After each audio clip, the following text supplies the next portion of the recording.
পুজো আসবে আসবে এটাই তো ভালো ছিল, দেখতে দেখতে আজ নবমী, আর রাত পোহালেই তো ব্যাস পুজো শেষ। তাহলে চলো একটু যাওয়া যাক কলকাতা, না হলে তো সারা একটা বছর আবার অপেক্ষা করা।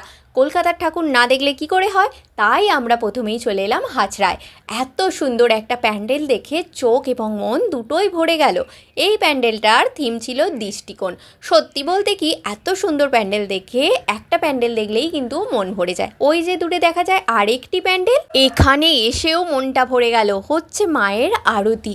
এত সুন্দর পরিবেশ কি আর বলবো। আর এই প্যান্ডেলটার থিম হচ্ছে এই যে সত্যজিৎ রয়ের নানান ধরনের সিনেমার কিছু দৃশ্য এখানে তুলে ধরা হয়েছে।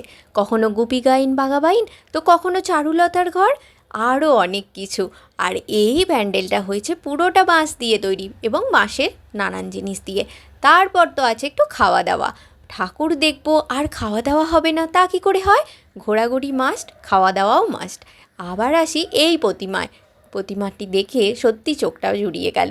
আবার খাওয়া দাওয়া মানে একটু পান খাওয়ার পালা, কিন্তু আমি আর সে এত পান খাই না, তাই মশলাতেই সন্তুষ্ট।